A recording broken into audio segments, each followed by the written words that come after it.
no. Unabitafa tafaya. Unabitafa tafaya.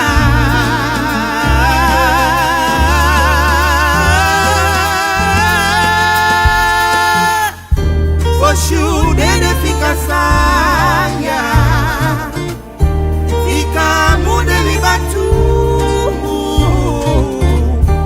Oshuta paya kandaya.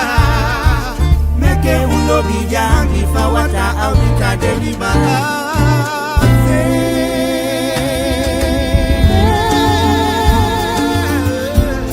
Unabitafa.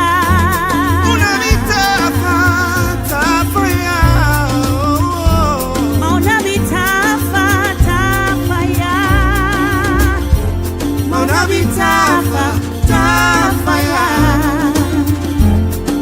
Amyanga yo. Tego, tego, ewadi amo. Unabitafa tafaya. Si unabitafa tafaya.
Another mixed the food and the life of please listen.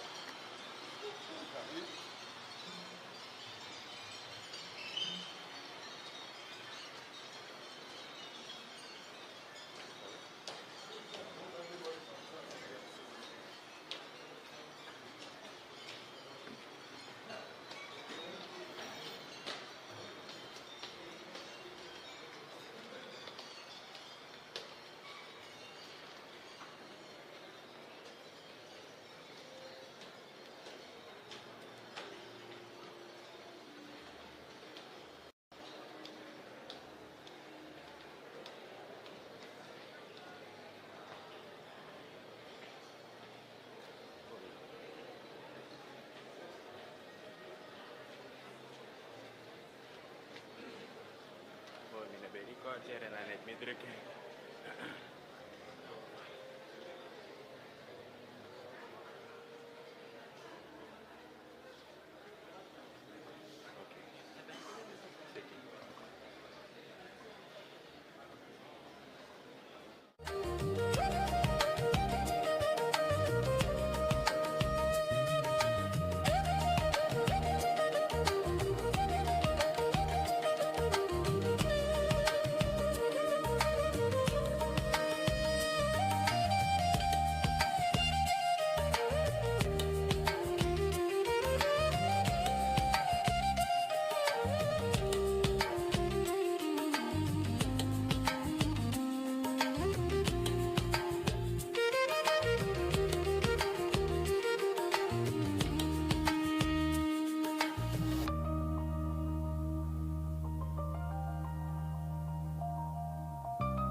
Finera.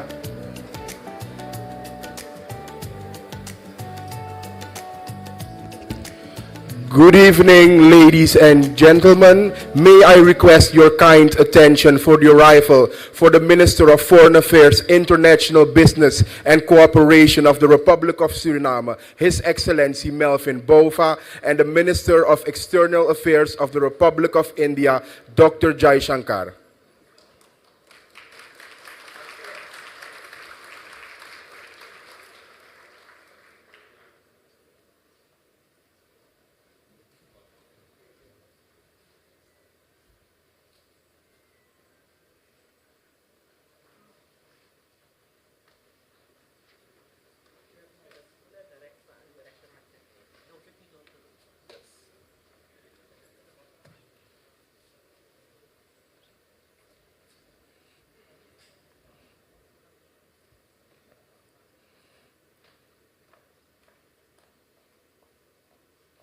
You may be seated.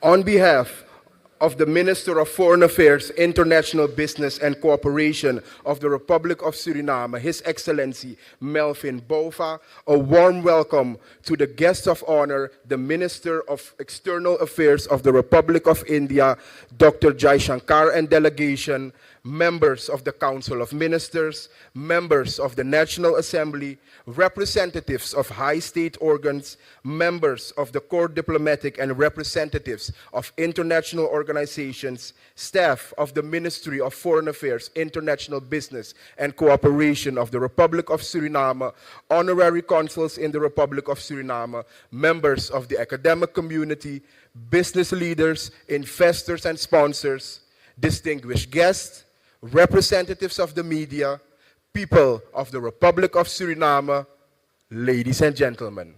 My name is Jair Cross, and it is a true honor and privilege to be your Master of Ceremonies tonight.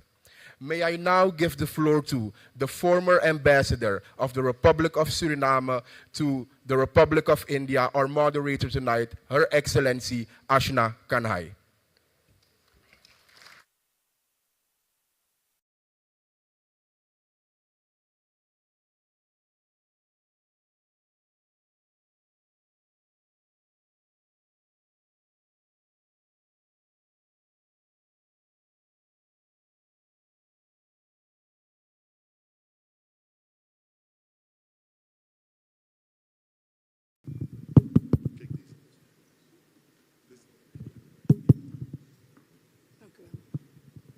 Thank you, my dear colleague, Jair. Good afternoon, honorable ministers, ambassadors, and spouses, if applicable, esteemed guests, ladies and gentlemen, all protocol observed. Dr. Subramaniam Jaishankar is India's External Affairs Minister since May 30th, 2019.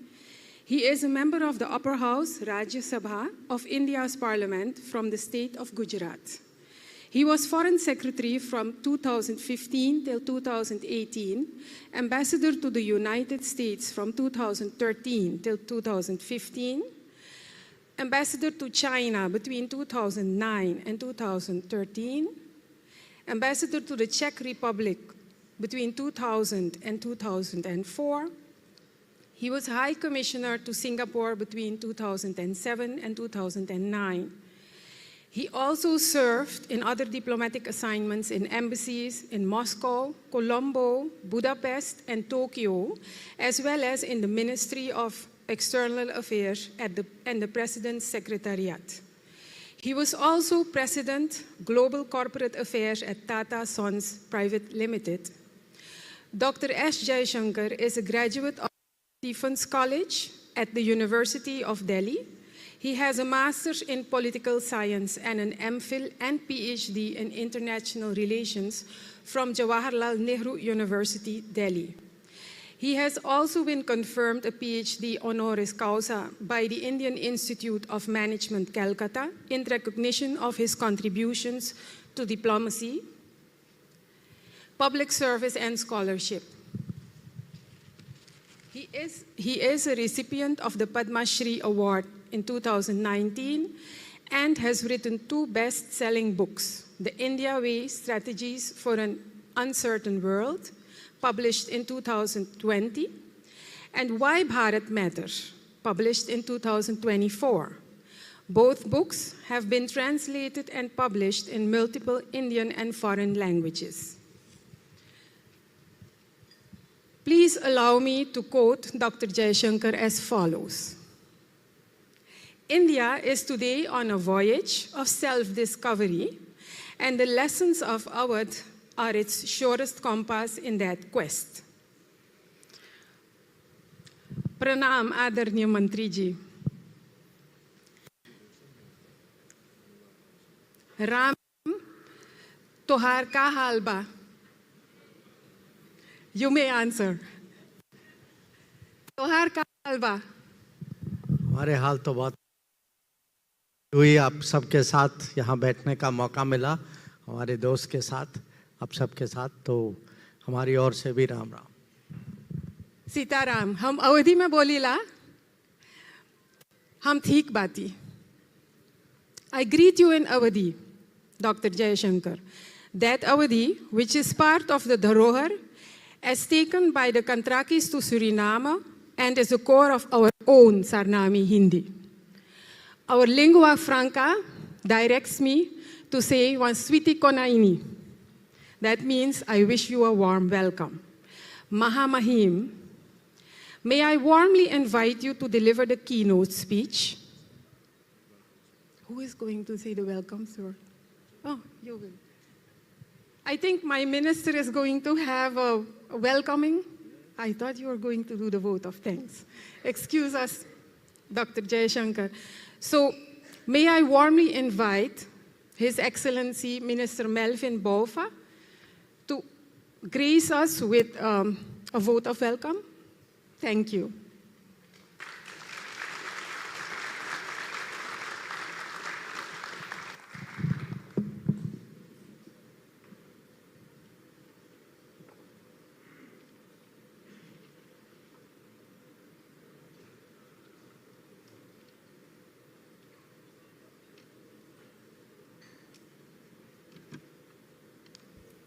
Yes. The Minister of External Affairs of the Republic of India, Excellency Subramaniam Jaishankar and delegation, members of the Council of Ministers, their colleagues, members of the National Assembly, representatives of the high state organs, members of the Corps Diplomatique and representatives of international organizations, honorary consuls in the Republic of Suriname, members of the academic community, business leaders, investors, and sponsors, distinguished guests, representatives of the media, people of the Republic of Suriname, and I think on the internet, also of India, ladies and gentlemen. Good afternoon. Good afternoon. It is a profound honor to welcome you all to this commemorative lecture on the occasion of the official visit to the Republic of Suriname of His Excellency Dr. Jaishankar, my colleague and dear friend of the Republic of India.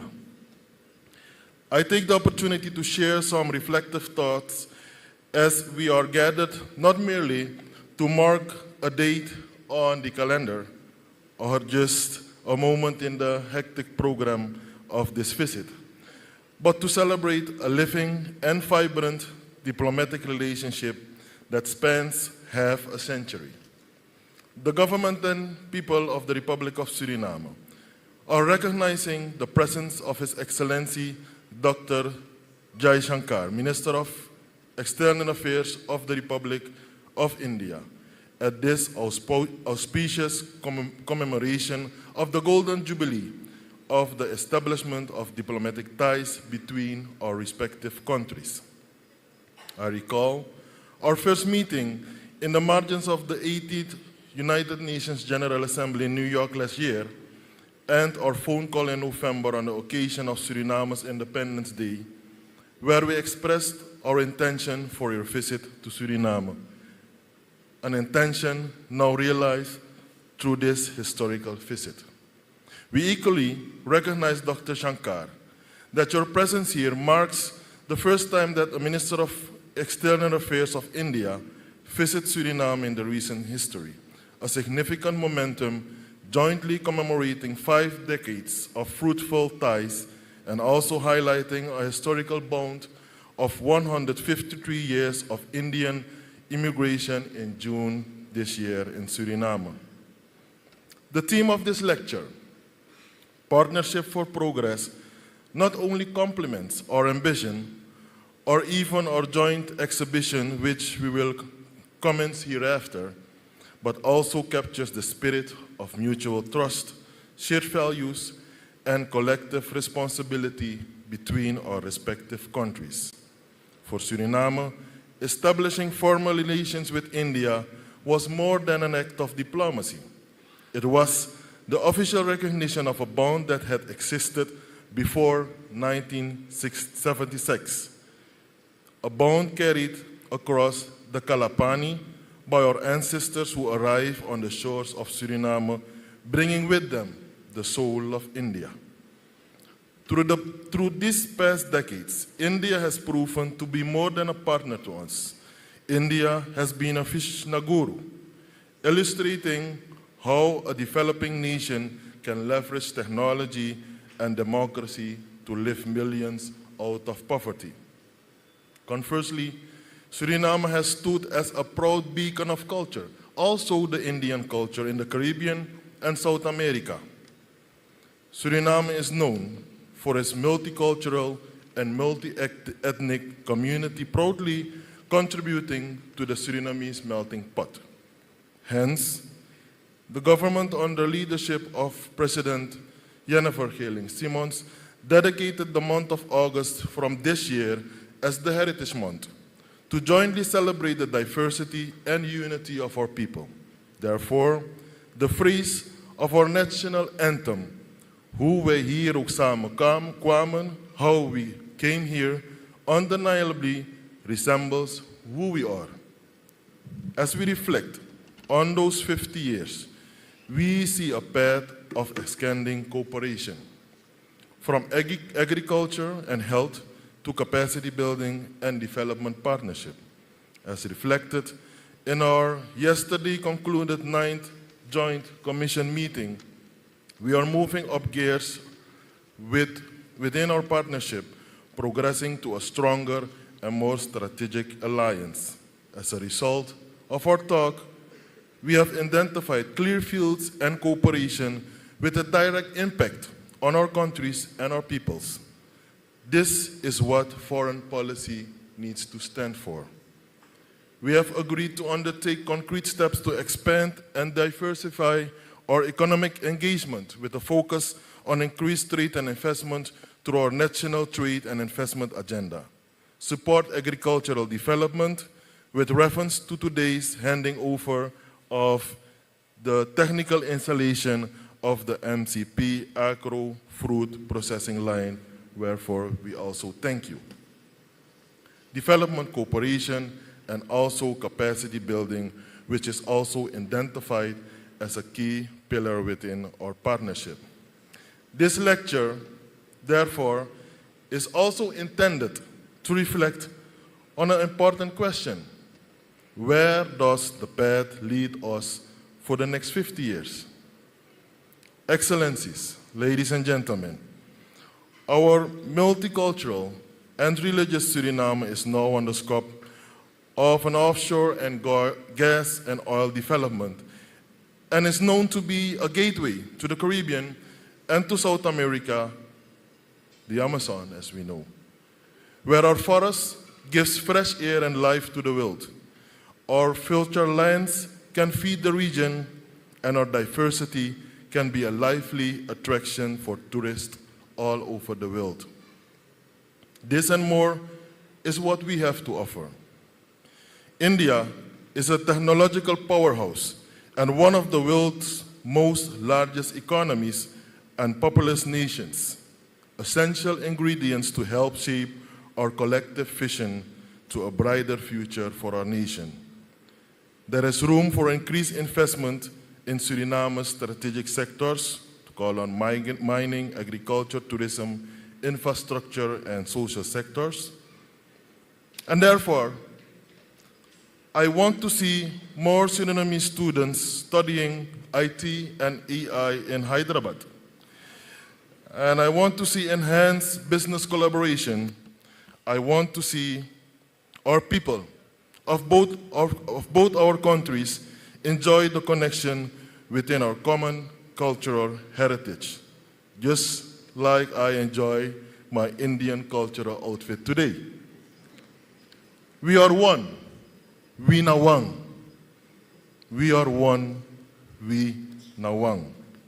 May this lecture therefore provide relevant insights that will fuel us with hope and aspirations, and we enter a new era of our partnership.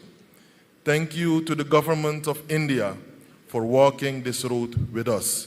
The best way to honor the past is to create a brighter future, and that is where we stand for. Thank you, Bedankt, Dinjabad. Thank you.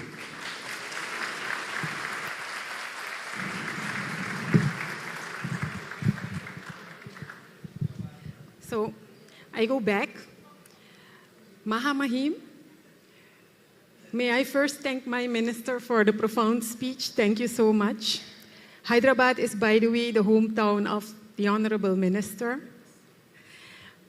May I warmly invite you to deliver the keynote speech, Dr. Jaishankar.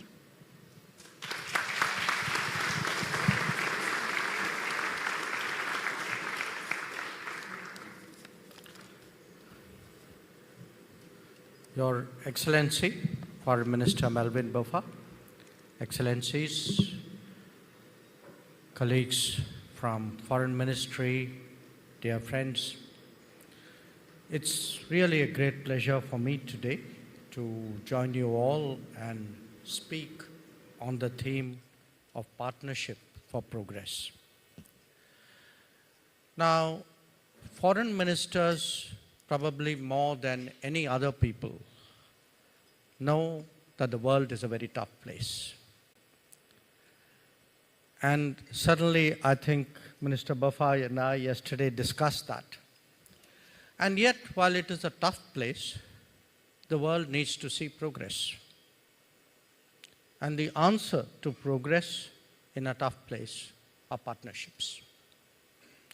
So today, what I would like to do is to present to you the importance of partnerships to realize progress in a tough world.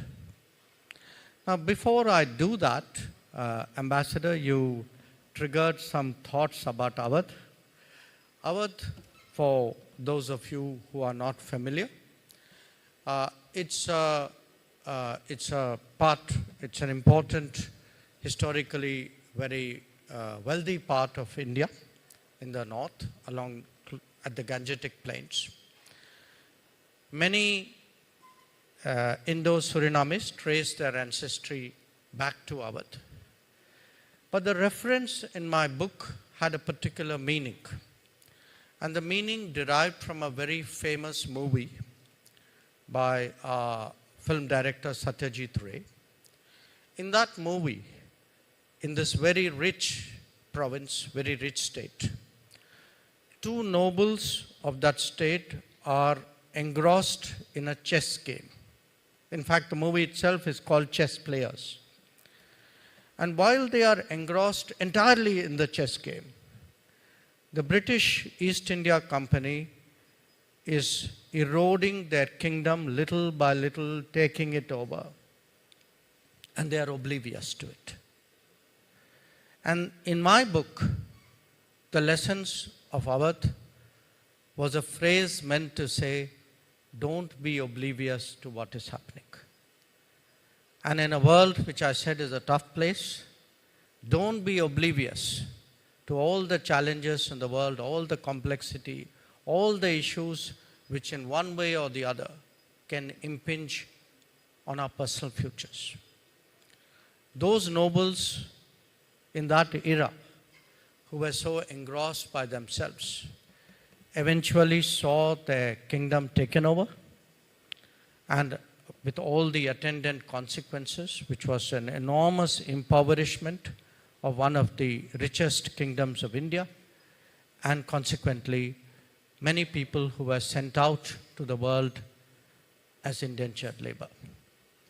So with that lesson in mind, let me now come back to my topic, and let me start with the state of this tough world. So why do I use that word, tough world? Think about the world. Let's use a cutoff point, okay? The beginning of this decade. And what did we start with? The COVID. Took over 2 years of our lives. Life really came to a standstill. Enormous casualties, complete disruption of social fabric, huge economic consequences, and problems, scars which many societies bear even today. Now, as we were getting out of the COVID, 2 years later, we had a conflict that began in Ukraine, which people at that time thought would last days or weeks or perhaps at best a month. And we are now into its 5th year. Not just any old conflict, a conflict which actually has had tremendous global consequences. It has impacted food security, fertilizer security, definitely energy flows, and actually in many ways reshaped the geopolitics of a very important, very vital part of the world. Since then, we've had many other turbulent developments as well. On the economic side, I think the tariff volatility and market access issues have actually impacted the international economy in a way in which we could not have conceived of. We've also seen in many ways a polarization of the world where whether it is on natural resources, critical minerals, technology, connectivity, it's a world which is seen by the biggest countries in many ways as a kind of zero-sum game. And then last year we had a conflict in the Gulf. That itself came out of what happened in Israel 3 years before that. And now, of course, we are seeing again a war which involves major countries, involves a very, very sensitive part of the international topography. And through all of this, what we are seeing in other parts of the world which are not necessarily in the headlines, we are seeing that it's harder to trade, that social development goals, sustainable development goals are regressing. In many countries, the ability to provide for health or food or sanitation or education are less and less. And of course, a big challenge in all of this, accumulation of all these issues, is a big supply chain concern. That when every country looks out at the world, a big part of our concern is, have we secured our supplies? There could be supplies for our industry, supplies for our food security, as increasingly in the last few weeks and months, energy supplies. So I do think the term tough world, as we talked about yesterday, is, if anything, a bit of an understatement. Now, it's not just a tough world. It's also a very much more self-centered one. It is self-centered to a point where those who have the ability to do so are weaponizing everything which is under their control. We are seeing today a weaponization of finance. We are seeing weaponization of resources, weaponization of technology, weaponization of connectivity, of geography.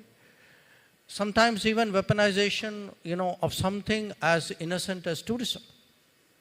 So every country in a competitive world, to the extent that they can, today are not shrinking from using market shares and their capabilities and their influence to actually obtain goals and exert influence in a manner in which we could not have imagined or planned for earlier. Not just that, the world itself in many ways, the metrics by which we measure the world, they have started changing. We used to think, for example, of the United States as a country for decades, primarily as an energy importer. Now the United States has actually become one of the world's largest energy exporter, and it has obviously very major policy consequences. We look at technology, and today we are poised at the beginning, you can say, of an AI era, looking at technology in its most intrusive form, that it's not just going to come right into our homes and shape our thinking. It is actually probably in the next few years going to change everything around us. There's no domain of activity which is not going to be impacted by AI. Or let me, as I said earlier, refer to connectivity. That the world is being reshaped by new connectivity initiatives, and many of them have a strategic agenda, a very strategic purpose.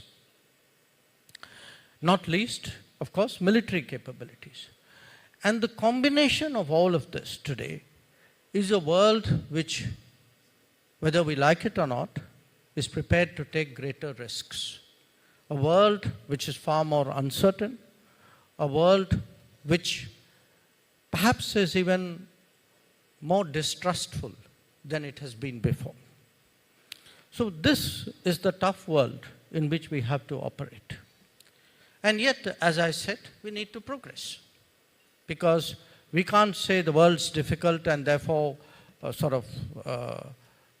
raise the drawbridge and we will fall within. So we have to operate in this world. We have to make sure, despite all the headwinds, that our national prospects keep advancing. And when I say that we need to progress, I think we have a generally common view of what is progress. Progress is a combination, certainly it is headed by economic growth, but economic growth itself, I think for many countries, we would certainly, I think for India and Suriname, we would like to see it more inclusive. We would like to increase our national capacities. We would like to improve the quality of life for our citizens. We would like to see sustainable growth. We would like to enjoy more respect in international politics. And in many cases, I would say, countries would say, we would like to have more influence. This is the progress which nations seek. So if you are seeking those goals in more volatile, turbulent, uncertain times, what is the best way of doing that? And as I said, the answer is in partnerships. So let me turn your thoughts to what is a good partner? What is a good partner today in international relations? And that is a question which each one of us will look at when we practice diplomacy. And I would perhaps identify 4 or 5 common characteristics of a nation which is a good partner.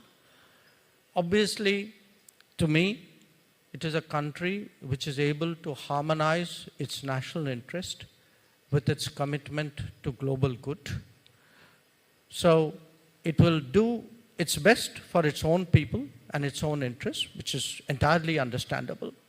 But that will not prevent it from contributing to the world.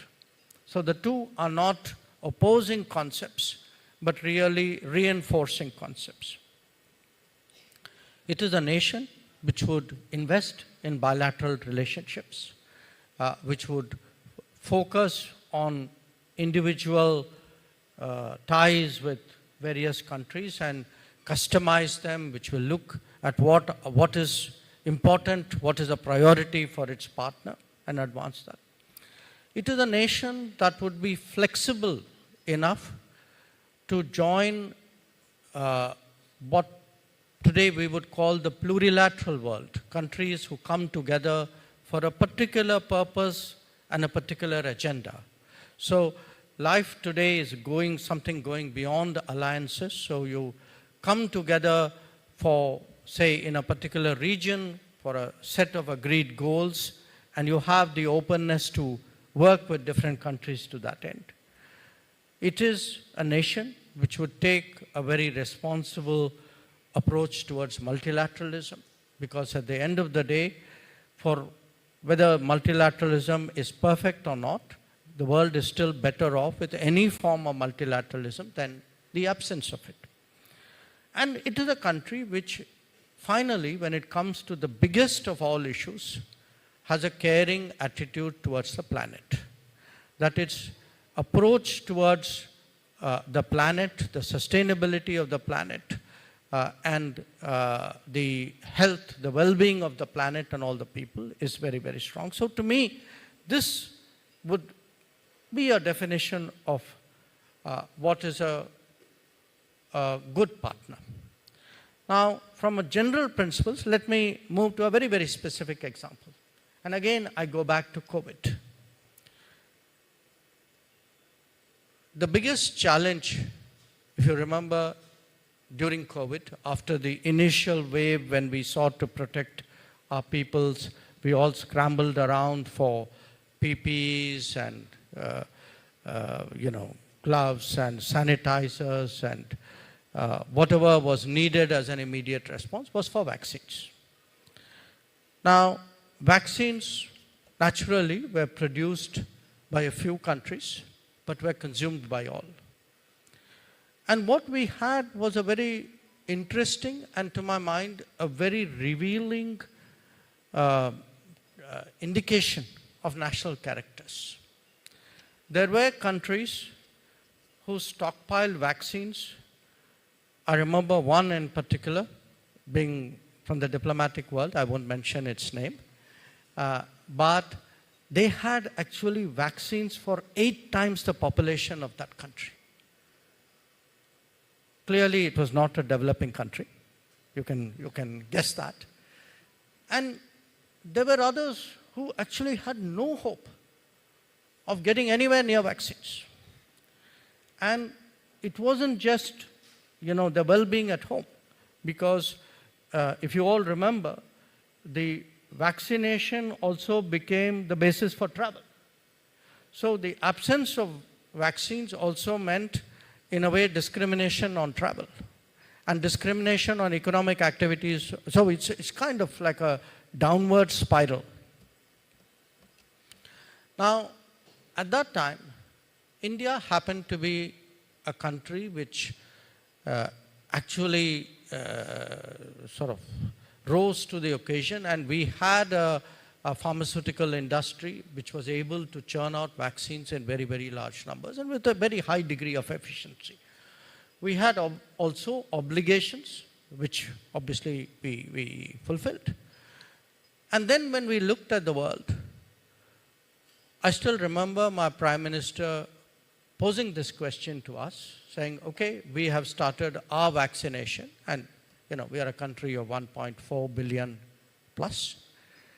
What about those who don't have access to vaccines, have no prospect of getting those vaccines?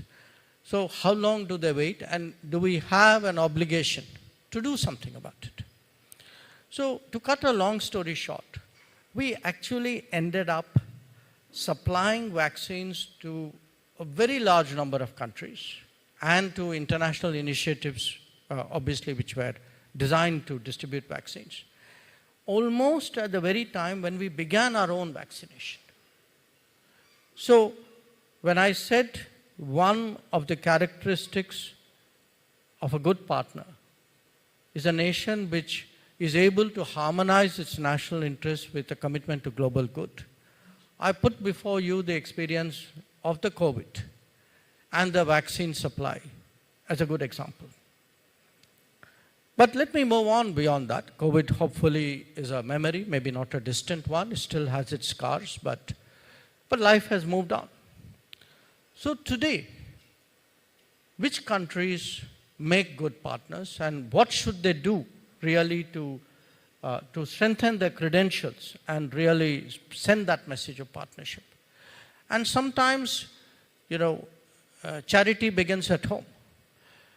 A big country particularly, and certainly in our case, a country, the most populous country, 1/6 of the world population, perhaps a big contribution we can make to the world is starting by taking care of ourselves. By doing that, we straight away deal with 1/6 of the challenges, perhaps more, facing the world. And while that's a general statement, let me give you a very specific number which would perhaps focus your attention. Again, I come back to it. These are tough times. Global growth is in short supply. But if you look at the IMF expectation of global growth this year, India contributes to the 17% of the total global growth. So when we look in terms of what are we bringing to, what are we putting on the table, what is the contribution that India is making to the world today?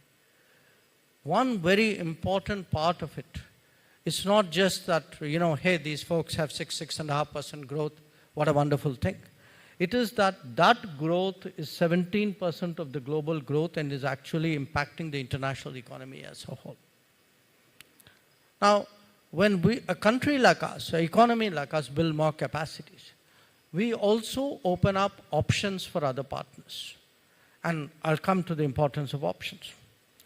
So today for us, as we grow, we are very conscious. It's not just about us.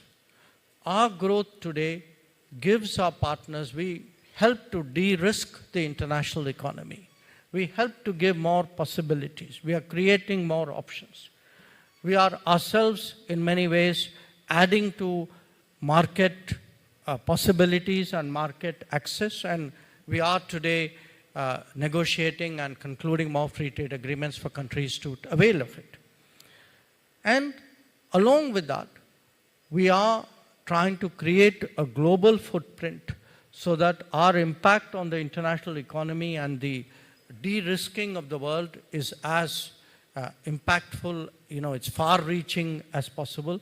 So for us today, really, we don't think of any region as too far off. So as I said, Mr. Buffar yesterday, for us, you are a family just separated by a little bit of water and perhaps a little more. And India will, during its growth, not only make its presence felt in different parts of the world, but contribute to different regions in that process. Now, how do you contribute? One, of course, is trade. I spoke about it. Countries invest in other economies, very obvious. But what's also useful are sharing best practices, sharing experiences, in some cases even doing that in a very concrete manner through a project. Today, the minister and I were there at the handing over of a fruit processing plant. It is something which, again, would be a big value addition in this economy for people who from the rural, I'm told especially women are involved in that fruit growing process. But if I were to give you a number of examples, today India's digital experience makes it useful, valuable for us to share that as a best practice with other parts of the world. That we pride ourselves today as a society which has actually been extremely enthusiastic in its embrace of the advantages of digital technology, to a point where, when it comes to the most basic of human activities, which is to buy and sell something, most Indians today don't carry a wallet. We carry a phone instead. Just last month, we recorded 22 billion cashless transactions, which is the highest in the world, which is about, I think, probably 4 or 5 times of what the United States does in a year. Or I give you a different example. We've had challenges, for example, in water and electricity. It's part of being a developing country. We're trying to close those challenges. In that process, because our goal is by the end of this decade, we have all homes electrified, we have piped water into all homes. But we have created an industry with that capacity which can do that. Now we, in Suriname, already had in the past water projects. But today our own industry in that domain has grown to a point where we can think of something far more ambitious.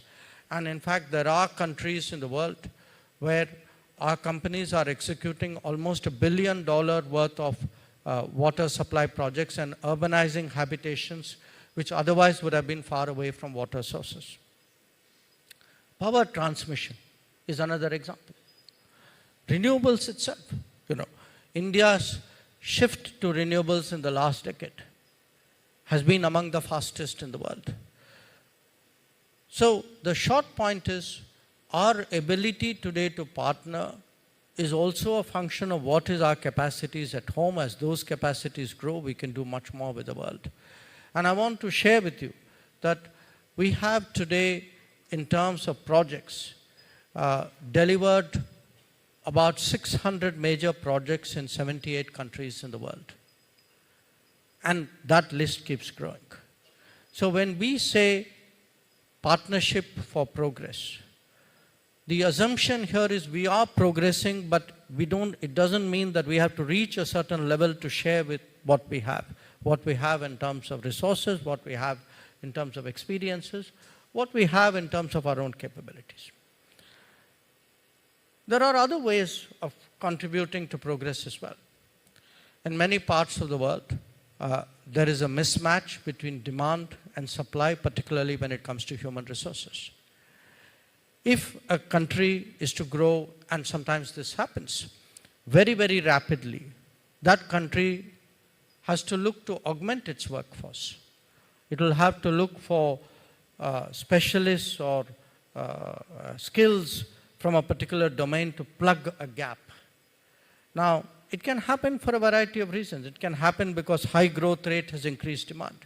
It can happen sometimes because of demographics. And India is today the largest supplier of talent and skills to the global work pool.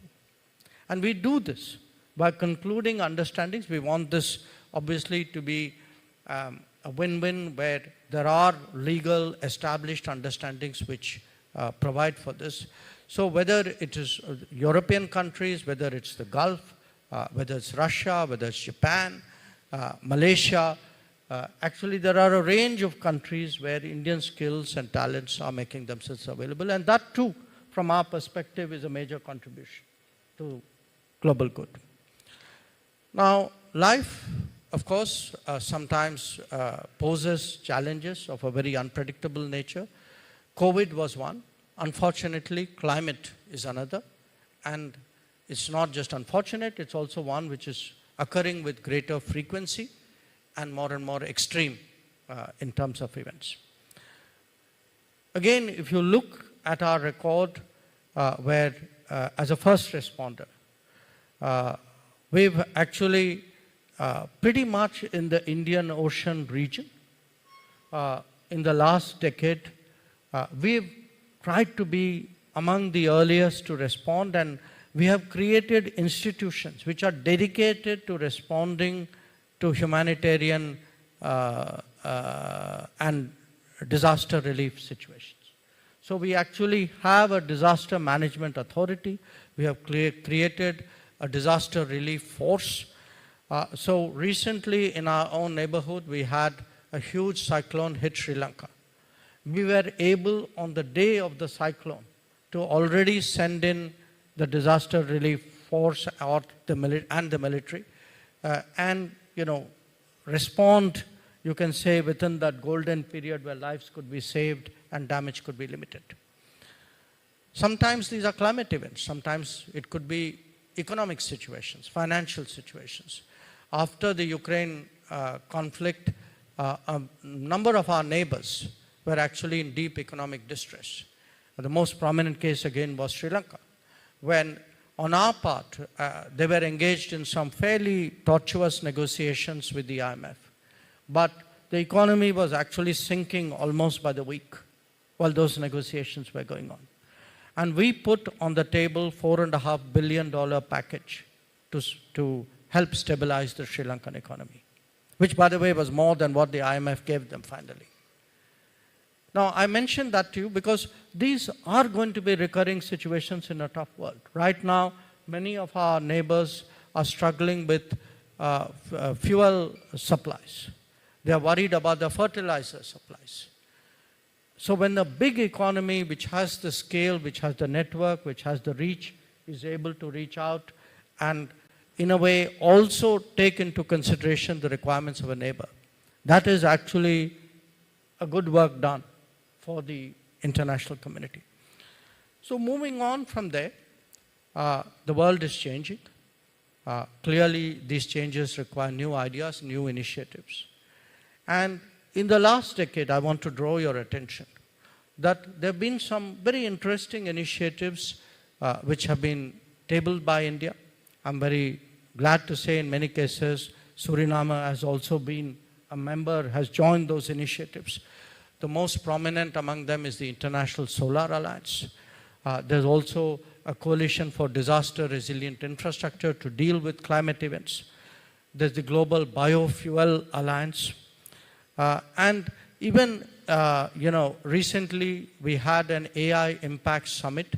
And part of the messaging which came out of the summit is that AI is not something which needs to be left to big economies alone. That every country, every society has today the ability to deploy it, customize it, to learn from it, and to localize it. So I put all these aspects today of cooperation before you because sometimes you feel the world needs maybe a little bit more optimism. I want to tell you that whatever the headlines may say, at the end of the day, there's a natural desire among countries to work with each other. That desire is even stronger for countries which have an emotional connect, as we do with Suriname. So, Minister, you mentioned the Heritage Month. We very much welcome that initiative. Certainly, on our part, we would like to find ways of contributing to however you mark it, you celebrate it here. So, for those who are in the foreign policy, in the diplomacy business, I do want to end on that note that it's a tough world, but we need progress, we need partnerships. They do exist in real life. It's our endeavor, it's our obligation to explore it, to advance it, to grow it for the benefit of our peoples. At the end of the day, diplomacy is always judged by what it is able to deliver to its own people and to the world. And I'm confident that all of us, being in that broad line of business, will certainly keep doing that with a high degree of commitment and determination. Thank you very much for your attention.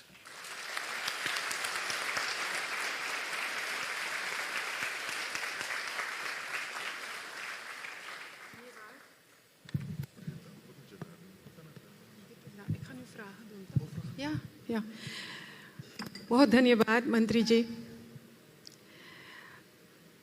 Actually, we hope to have some questions from the audience. If you allow me, after this priceless, genuinely turning our thoughts, Dr. Jaishankar, you've once mentioned that the Global South is an emotion, a sense of solidarity. How does this translate in the partnership between our countries, especially if we take the perspective of the massive foreign investments in Suriname's current future of fossil fuels? Well, I do think there is a sense of solidarity among certain countries, particularly those who have been through shared experiences. So diplomacy is not without emotion, it is not without sentiment. But it is not only about sentiment and emotion, it's also about business. So we need to get that balance right. So obviously, if, let us say, there is a growing energy sector, that energy sector, for it to be realized, would require resources, would require technology, would require partners. So it's natural. I mean, any country would want to go to where it can get the best to partners who are the most competent in that particular field. But that doesn't mean that you don't do other things. So there would be, even in such a scenario, because you can see in other parts of the world, you can see in other parts of the world where there is very rapid economic growth. There's also a very rapid rise in the expectation of people.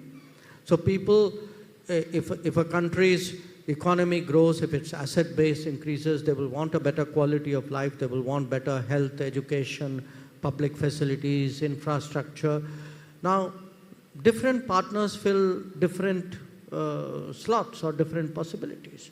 So, since, as an Indian foreign minister, it's my job, it's my obligation to tell you we are not only a very good partner today, we will also be a good partner as Suriname grows and as your needs and requirements and as your interests advance. Should we have a question from this block, then this block, and then this block? आप कष्ट करेंगे? तीन प्रश्न लेंगे. Could I have Right. anyone? Yeah, the lady. Yeah. Is there a mic? Okay, please, if you can proceed to the mic, please state your name and your question. Thank you. Yes, good evening. My name is Hannah Surjasingh. Thank you so much, Your Excellency, for your keynote. Given Suriname's fertile land, potable water, resources, and expected economic boom from our recent oil and gas recoveries, has India considered Suriname as a pilot country to strengthen economic cooperation under its South-South cooperation strategy? Are we a serious option to start with in the CARICOM? Thank you.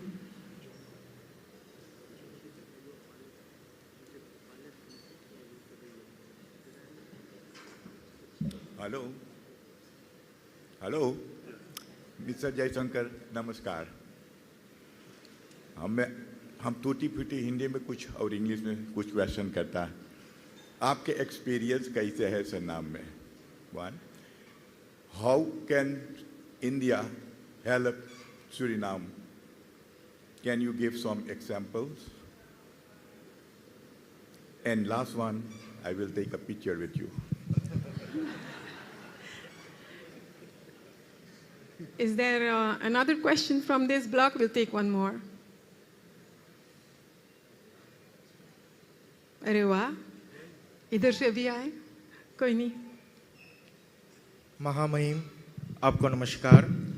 Shri Ram देश में आपका स्वागत. आपने अभी कई विषयों पर बात की और एक विषय मैं आपके सामने लाना चाहता हूं और वह विषय है कि भारत की ओर से हम सूरीनाम वासियों के लिए साहित्य पर कितना अधिकार है. साहित्य, ये पहली बात है हम साहित्य तक किस प्रकार से पहुँचे, क्या यहाँ पर कोई ऐसा केंद्र आपकी ओर से, भारत की सरकार की ओर से यहाँ पर उपलब्ध हैं, जहाँ से जो भी ग्रंथ पुस्तक की आवश्यकता हो यहाँ के विद्यार्थी उसे अपने उपलब्धि के लिए लाए। और दूसरी बात है, यहाँ के विद्यार्थी जाते हैं भारत में अध्ययन करने के लिए तो आईटी, इकोनॉमिक आदि क्षेत्र पर, लेकिन अर्थ के क्षेत्र पर जब हम दृष्टिकोण को धरें तो अर्थ के क्षेत्र पर इतनी सुलभता नहीं है कि यहाँ के विद्यार्थी एमए, बीई करें हिंदी में या संस्कृत में। इस विषय पर आपका ध्यान आकर्षित करना चाहता हूँ। धन्यवाद।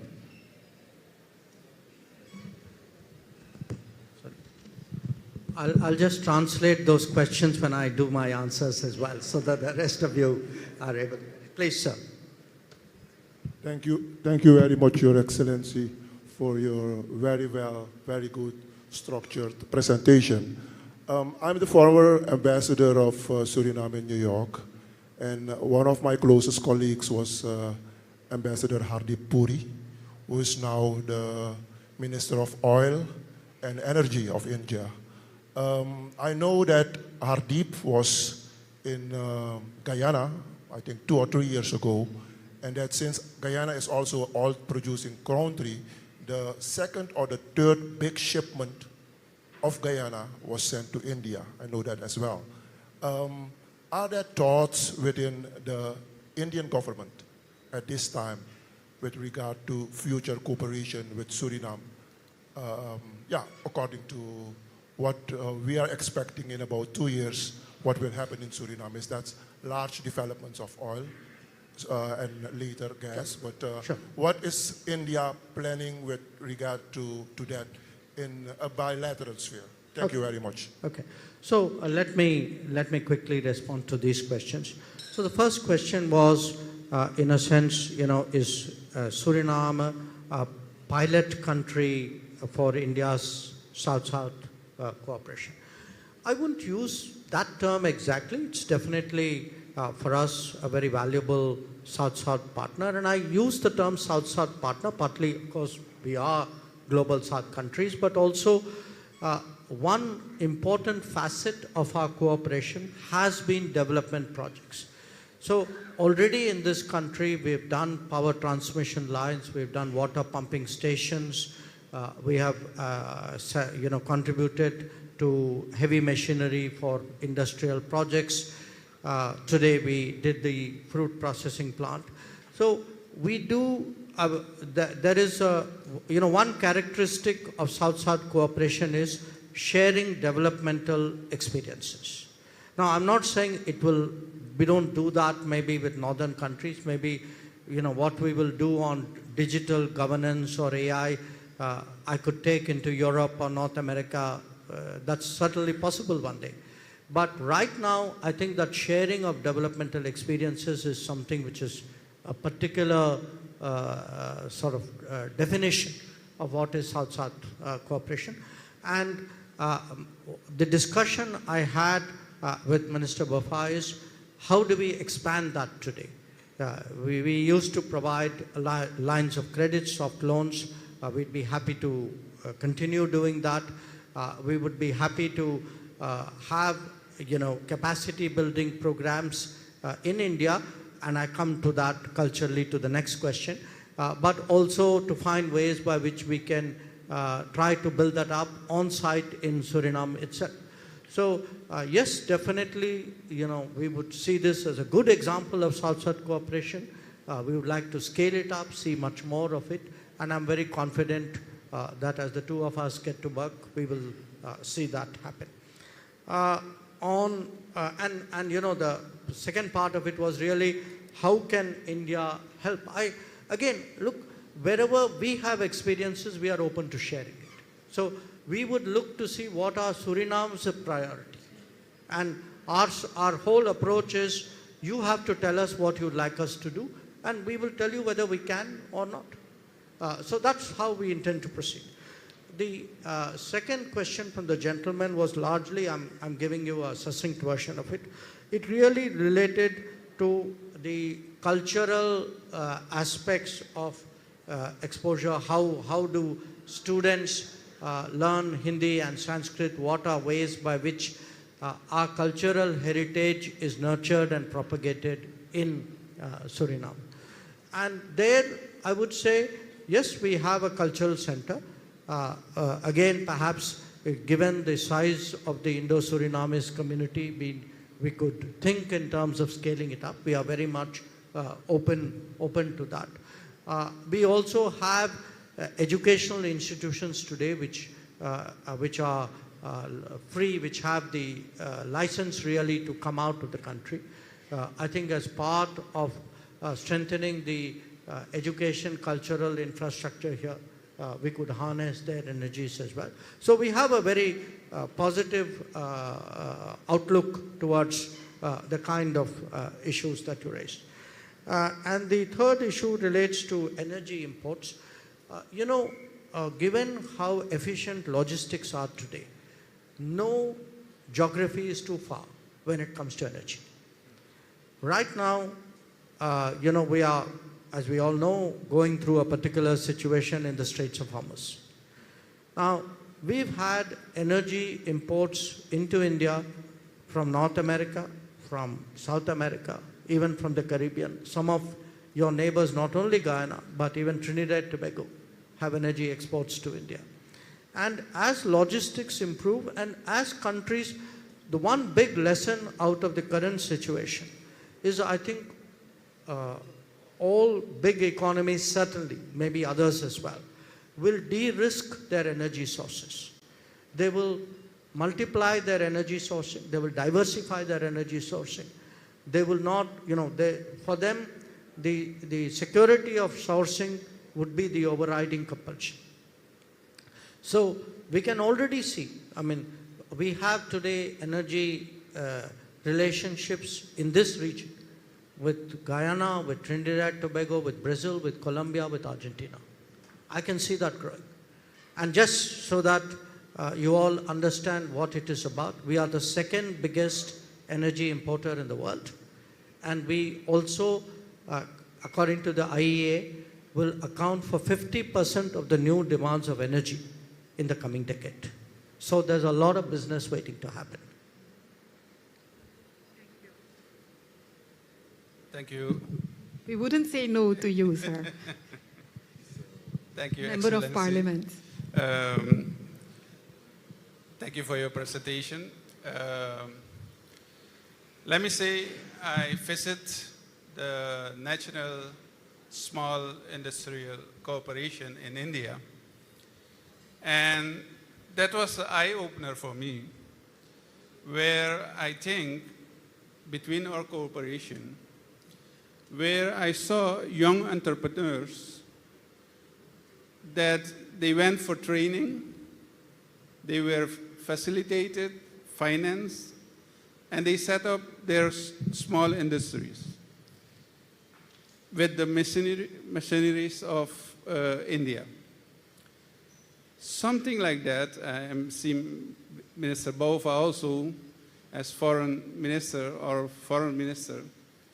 If we could have a better cooperation on that area where we could create for our young entrepreneurs not only a fund, a guarantee fund, but also the training programs and the machineries where our young entrepreneurs should be able to set up their own industry in diverse sectors.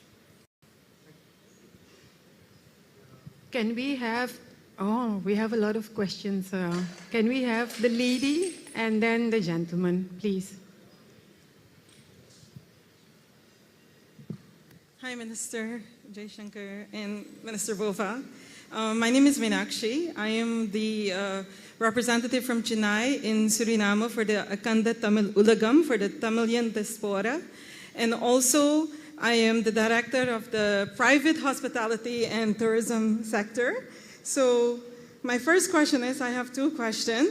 Suriname is one of the strongest Indian diaspora connection in the Caribbean, yet many Indian travelers and business visitors struggle with expensive routes and difficult transit process, especially with some of the airlines and the European transit requirements. Are there any discussions in improving easier air connectivity or travel facilitation between India and Suriname? As you mentioned last night in your speech that you would welcome the Surinamese diaspora to come to India and to welcome that tourism. We also in Suriname would like to do the same to represent our country and the culture here. And my second question is, you're widely regarded as one of the defining diplomatic voices of contemporary India, particularly in articulating India's place within an increasing multipolar world. Reflecting on your own experience in public service and statecraft, which leadership principle or intellectual values do you believe emerging leaders in smaller developing countries, nations such as Suriname, should cultivate in order to govern with strategic confidence, dignity, and long-term vision? That's my question. Thank you, and wanakkam. Good day. It was a very nice presentation. I hope you also enjoyed our remarkable country, the food, the nature, our forest. So I want to collaborate on Mr. Gayadin and another person, their question. I'm not here really to ask what India can do for us. I'm here to ask, with your diplomatic experience, the development in Brazil when it comes to the BRICS, also the development with India when it comes to BRICS. With your experience, what do you think Suriname entrepreneurs can specifically focus on to contribute? We have land, we have young people, we have motivated people. So in which area we can contribute to connect to the geopolitical area, but also in production? Yes. Namaskar, Mantriji. Minister, during your visit here, you talked much about India being a global leader on digital economy. So as a youth, I'll be more specific. I want to ask what India can do for the Surinamese youth so we can move beyond just being consumers of technology to become creators, and are there plans for India Suriname Tech Hub to train us in AI and coding? Thank you. Namaskaram, Jaishankar ji. Thank you for visiting us. It's a big grace. My question would be, you've shared about all the developments in India. I've seen it myself, that's true, but India has economy of scale. You have such a big labor market. Suriname, we're such a small economy. We're just 500,000 people. That's even half of your Gao in India somewhere. My question would be, being 500,000, that brings a lot of constraints. What would be your strategic advice on how we can benefit our full potential with the challenges of being such a small economy? Thank you. Okay. Namaskar. I'm Badal. In the field of education, India is renowned for their science and engineering studies. What is the possibility of India is giving scholarships to students, but will have greater benefits if India supplied lecturers and professors for longer term? Is there a possibility in that field? Thank you. I don't want to spoil anything, but we have some time constraints. So the lady in the lovely dress is the last lady. Acha. Okay. Anyone who stands? Thank you. Please continue. Yes. Hello. Hello. Yeah. Namaste. मातृभूमि से आने के लिए उसका धन्यवाद. Now my question is, well, you talked about partnership and needed in this tough world, which I agree with. And my goal is to start a Gurukul here in Suriname that is especially for children of Sanatana Dharma background, that teaches them the basics of Sanatana Dharma, not to just make them, that gives them spiritually the power as well to become better citizens. So I'm actually very happy with the question about Hindi and Sanskrit as well. So I was thinking, what are your thoughts, and how can India help with a Gurukul here in Suriname? Thank you. My name is Shreya. I'm from Hyderabad.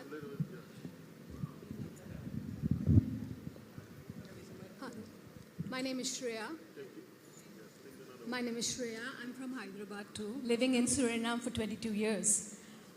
It's a beautiful place, and I'm feel like at home here. Me too. I'm really glad to know that. The thing about Suriname is we feel it's something so special, and it's just outstanding where we stand here in Suriname. So one of my question is, how is the Partnership for Progress on IT? Because I come from Hyderabad. The way the development reaches there, we don't see nothing here. But how can India help Suriname to grow into IT here in Suriname? Thank you. Good evening. My name is Ivan Fernald. I'm ambassador designate to Guyana.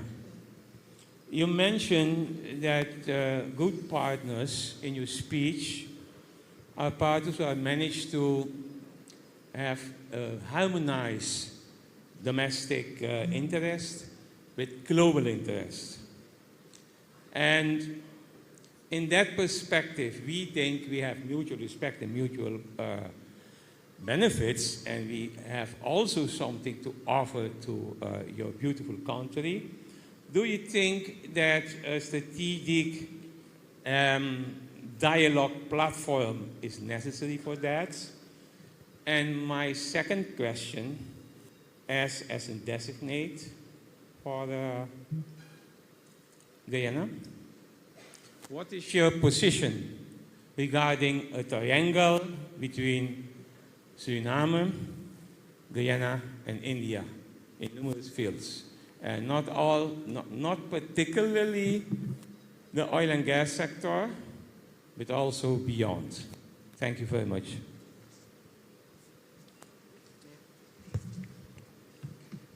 Thank you. First of all, thank you all for your questions, and I think you appreciate the sentiment to do more and value it very greatly. So the first question was regarding young entrepreneurs. Can we fund them? Can we help with the training, etc.?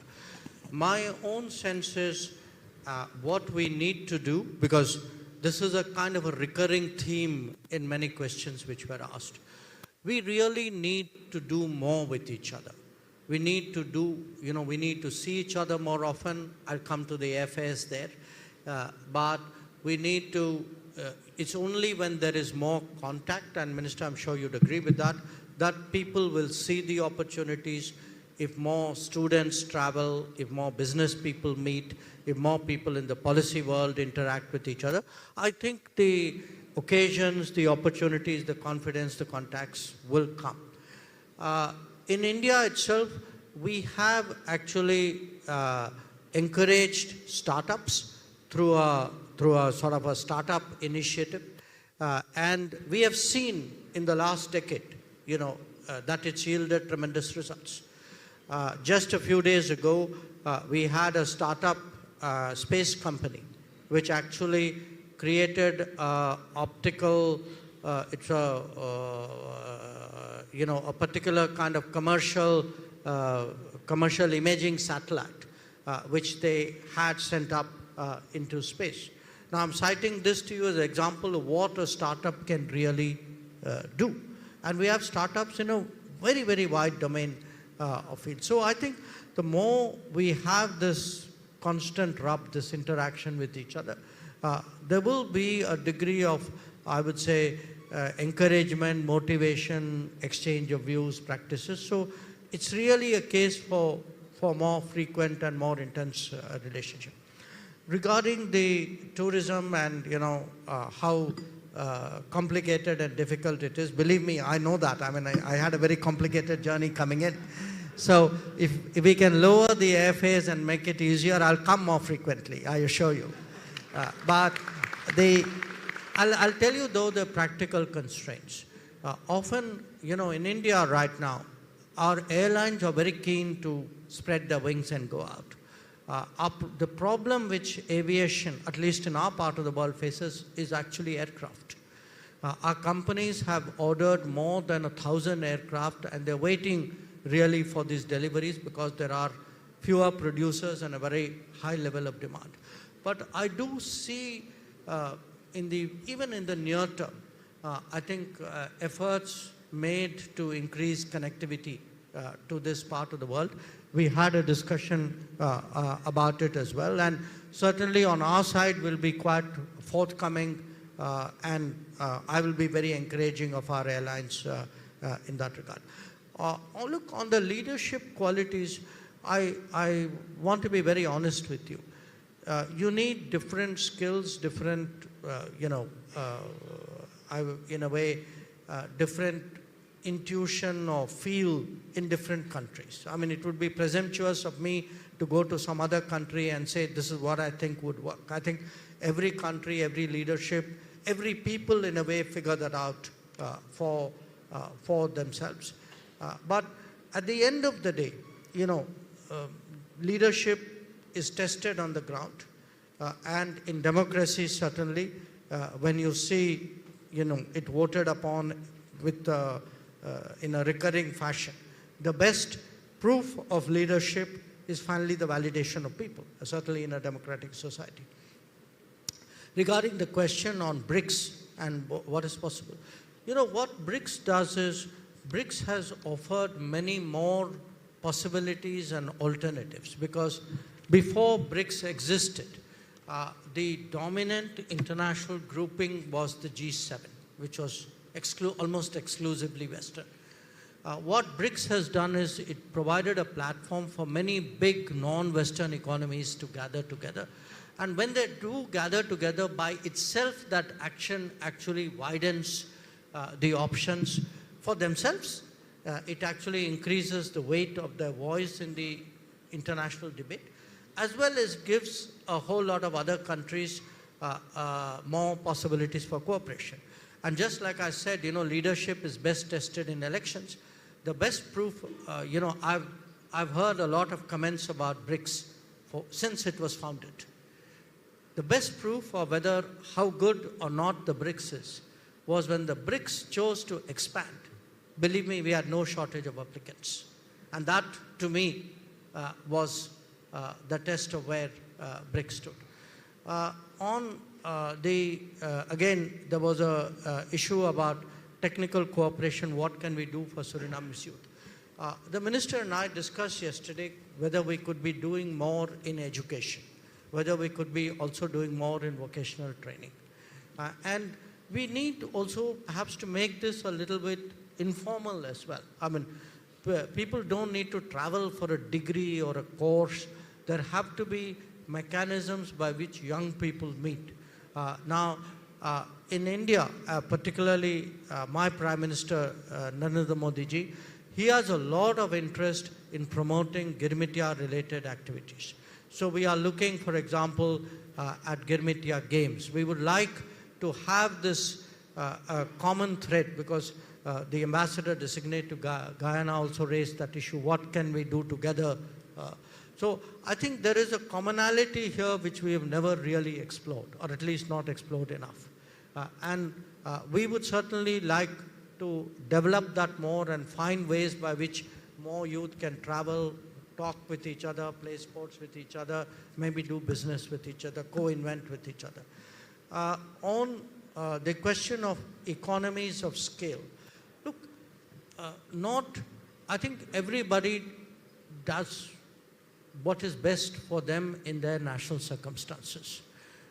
Yes, you made a point, India has economies of scale, but there are smaller countries who have developed their own niche strength. So I would say sharing of experiences is useful. At the end of the day, every country has to customize it and adapt it to their national circumstances and play to their national their national goals and their capabilities. So I do think that, while if what India does is useful, I won't carry this so literally as a comparison. On the science scholarships, yes, we would be very happy to find ways. Again, we've had a discussion, how do we provide more opportunities? I know, particularly today, the demand globally for STEM, for engineering capacities. And I think Suriname economy, which on a high growth trajectory, will have these demands.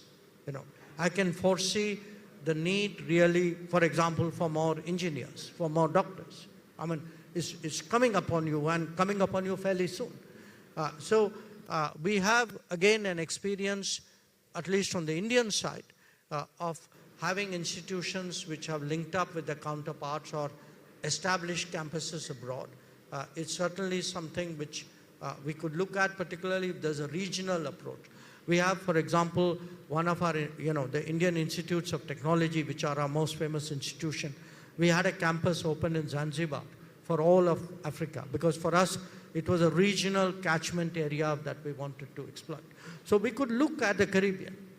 We could look at the Caribbean and say, okay, there's a regional hub out here that gives you the numbers, the viability to do something in education. On the idea of the Gurukul, I very much welcome it. I'll discuss it with the ambassador as well. Generally on matters, Gurukul is like a traditional educational institution. So we would like to find ways of supporting culture, heritage, traditions in different forms. I'd like to know a little bit more, and I would tell the ambassador to let us know what we can do to be helpful. We would certainly like to be. In terms of the question from the lady from Hyderabad about IT, again, look, we are in an era where I think, leave IT aside, I think we all need to focus on AI. It is something, it'll happen as completely, perhaps even more so than smartphones took over our lives. So this era is coming upon us. Whether you train for it or not, we will all be working on it, using it in a very, very comprehensive manner in a very short while. So the education system needs to gear up for it. And as I said, part of what we were trying to do during the AI summit, because the AI summits had earlier taken place in UK, Korea, and France. We wanted to show in a developing country that AI has a lot of possibilities for developing countries. At the end of the day, much of AI is about deployment. AI is not just only about chips and power. AI is also about what you learn through deployment and what is the creativity which comes out of deployment. So I would say this whole space of education, science, STEM, science, IT, engineering, AI, this is a space which can be explored, and I can assure you that India would be very interested in working with Caribbean countries in that regard. I think, again, the last issue was on the ambassador designate where Guyana is concerned. But the point which I would like to make is, for us today, no region is too far, not just in terms of economics or energy. The world is, we can argue about the terms of globalization, but globalization is here to stay. We will all have to learn to work with each other. I think those who do it more enthusiastically, more in a much more forthcoming way, I think we stand to benefit from that. And certainly my presence here, Minister, other than the warmth of your invitation which drew me here, is a message that India is deeply invested in this region. We would like to scale up the level of our commitment. We are very, you heard me say this to you. I was sent by my Prime Minister with a very open mind and very sweeping mandate. We would like really to see a scaling up of our cooperation in the Caribbean, particularly with countries with whom we have a long and strong historical bonding. And once again, I'm really, really very pleased today I have this opportunity to share these thoughts.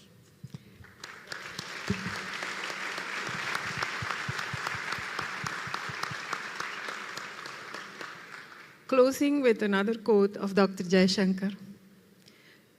I'm just a fan, sir. Don't be oblivious to all challenges of the world. And that we take home today. I would like to invite my minister to give a small, short vote of thanks.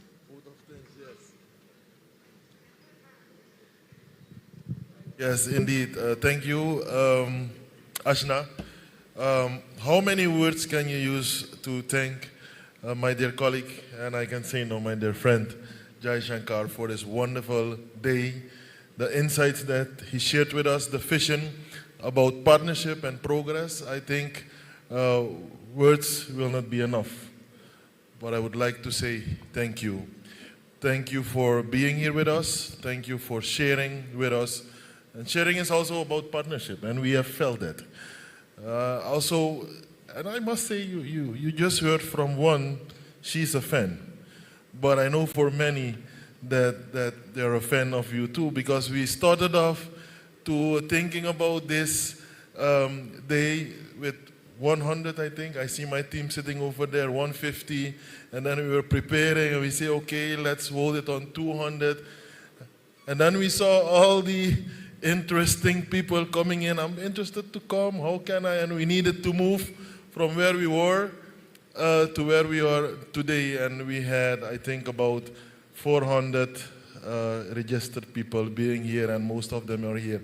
And that shows the warmth and the respect that we have for you as one of the international diplomats of your country, and the relationship that we feel with India. So, yes, partnership for progress is about having what you mentioned, a few conditions, and what we see, Suriname meets those conditions. Suriname indeed will be and is, let's say, a valuable partner to the world, and is also a valuable partner to India, as India is to us, but also to the world. And I must say that, in closing, I also want to thank all of you present. I see many of my dear colleagues, ministers of the cabinet. I see members of parliament. Surely the Ministry of Foreign Affairs is well represented. I also thank the delegation of India. I see many members of the diplomatic corps. I see people of the business community, students, youth leaders. I see Suriname here present today. I want to thank you for your questions, not only your presence, but also your questions and your suggestions, your ideas. As you see, many of the things that they have brought forward were things that we discussed. So we are close to what you think, and we know that we have some work to do, and we will set steps forward. Dr. Shankar, External Minister of Foreign Affairs of the Republic of India. I want to thank you.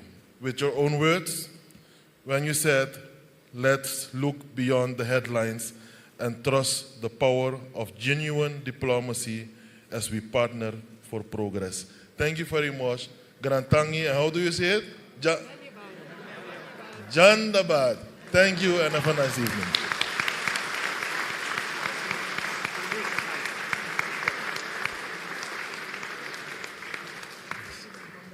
May I now invite His Excellency Melvin Bova and Dr. Jaishankar, as well as their delegations, ministers of the cabinet, members of parliament, to join the ministers as they officiate the ribbon-cutting ceremony on the occasion of the official opening of the exhibition of the Golden Jubilee of Diplomatic Relations between the Republic of Suriname and the Republic of India.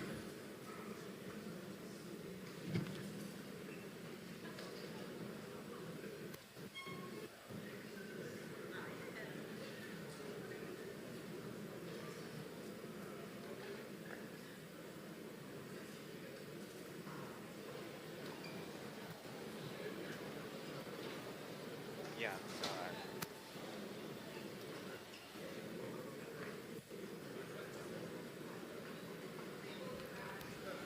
Ladies and gentlemen, you may follow.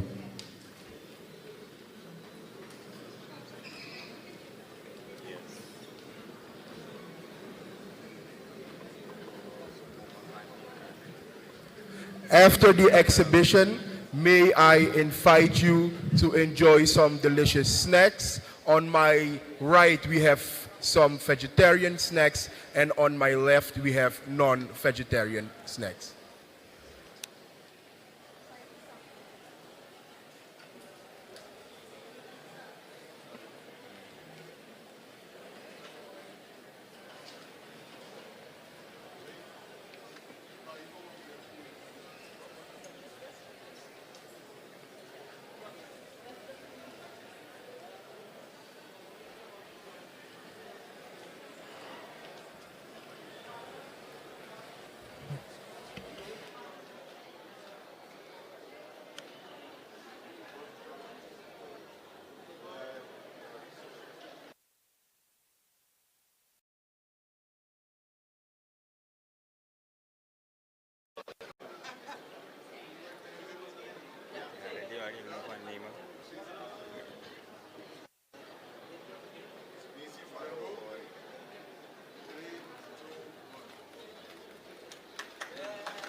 It's a well-known cultural style.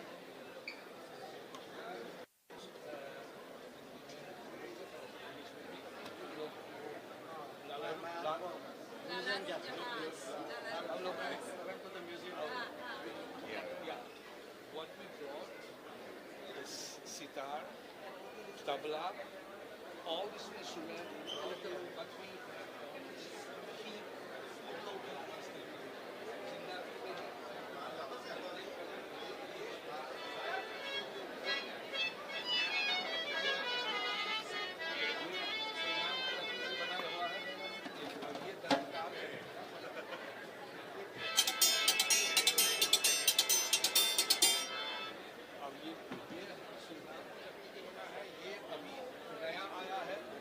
ये है ये भारत से ये पुराना और ये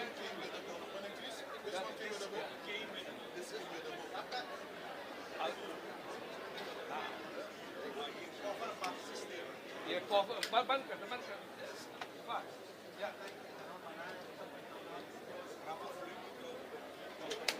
Rama flute अभी अभी अभी पोलैंड को बनने लगा है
यहाँ पर सब जिंदा है। आइए भैया, ये ढपला है, इसको विवाह में बजाया जाता है ज़्यादा। और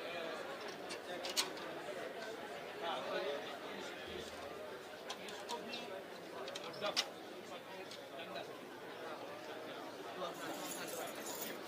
और ये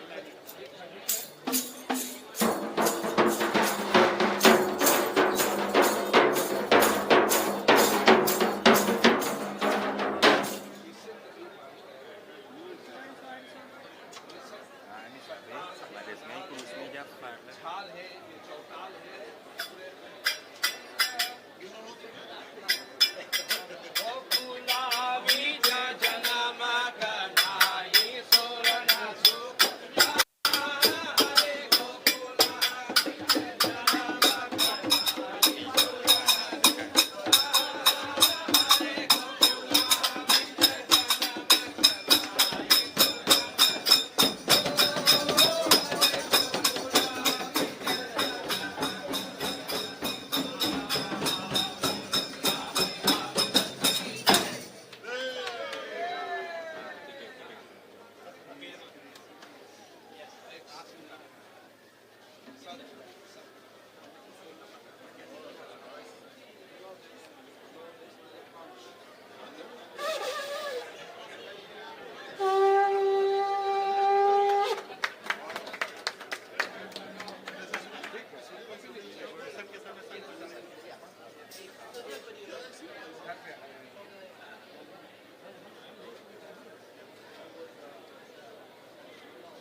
success stories, for example, the story of Lakshman Singh, who came as an indentured labor in Sri Lanka.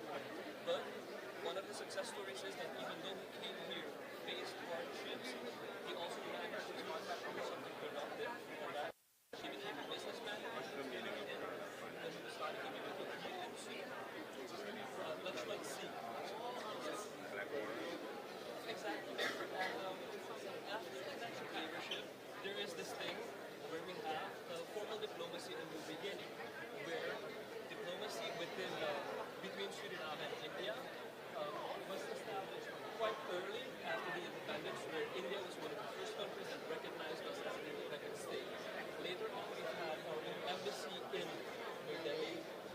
here's a small snapshot of the delegation.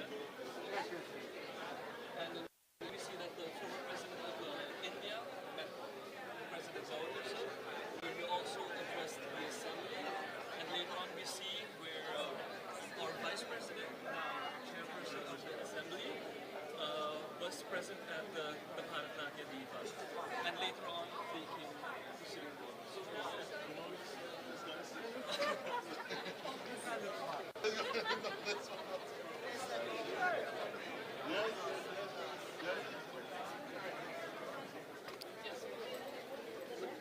Sorry. Yes. So we have seen.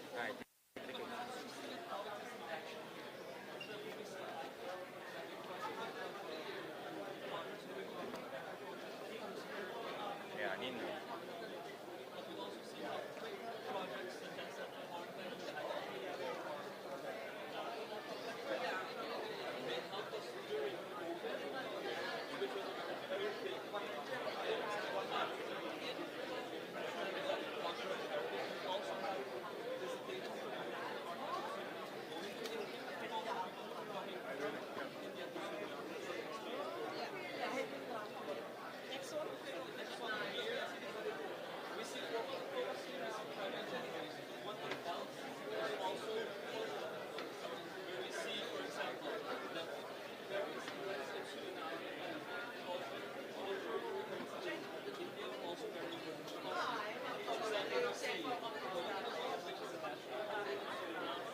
We also see that Diwali, one of the most important religious events in the community, is also important to us.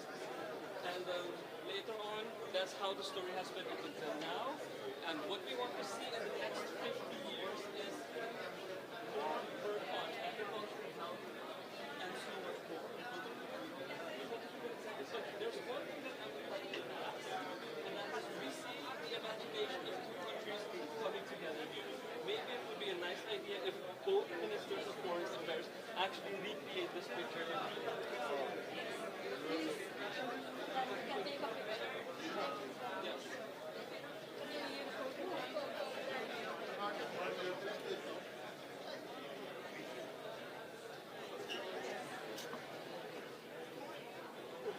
Thank you, thank you, thank you, thank you. Yes, thank you. Thank you, man. Thank you very much. Thank you.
Asvitistensa e aksini Fami sribi It make me feel lobi futru No sorgu sa tung rumide Kami sabta jode nami say Her day me was singing Futai giu fam lobby Futego ane nang ayu Lobby ko furumite Tuat dimiti Lobby ko fiti Lobby ko furumite We para boto Yun ang amin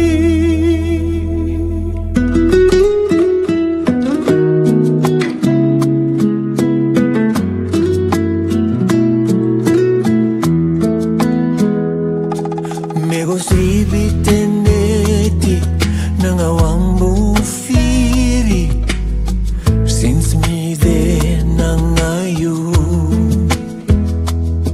Asutistensa etai gimi Fudre sweetie Aje me filo bifutru Yuna drink sa edong nami say Faye horimi Deing mi stribi e corimi Futego ane nang ayu Lobi ko furumide Tuat dimiti Lobi ko fiti Lobi ko We para boto Yun ang amin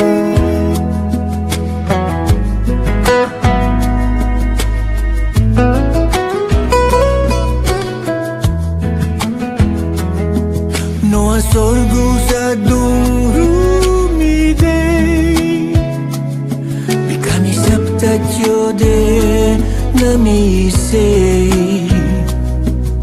Futego ane nang ayum Lobi ko furumide Tuat dimiti Lobi ko fiti Lobi ko furumide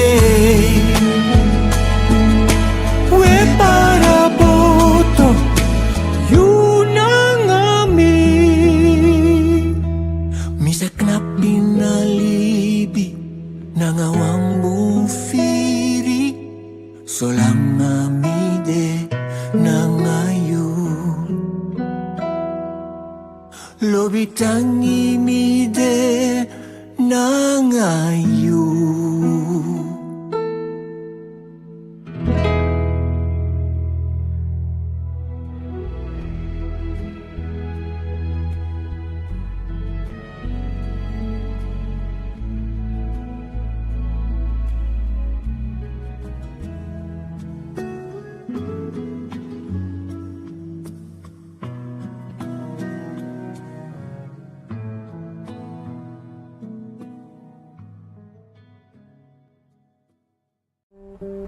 Ai, o te chorus luka refrain kasi.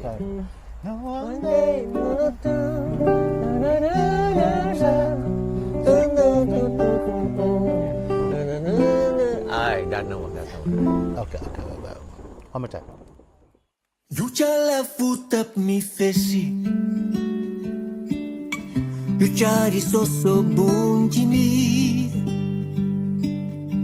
Asuti lobi sa metesi And make me wani you muste for me Mi prano asiri mi ati Fagro con ai merini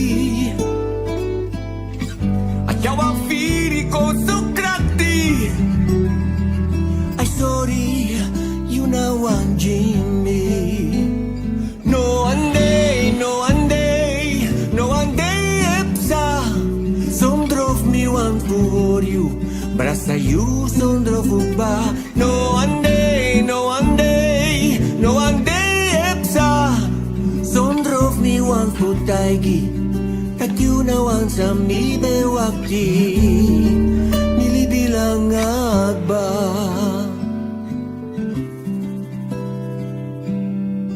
Capri sirin milibi. Yun na mi tren o aladay. Alamang teng teme wichi. You fesi mi wasidong na mi say. No one day, no one day, no one day epsa. Sondrov mi wan for you.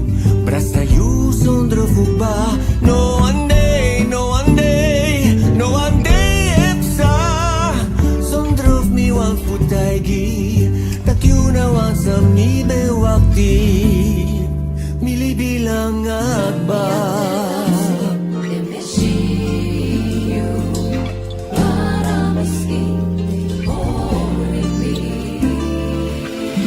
Mewing sutong milibi mati bika. No one day, no one day, no one day epsa. Brasa you sondro fugba.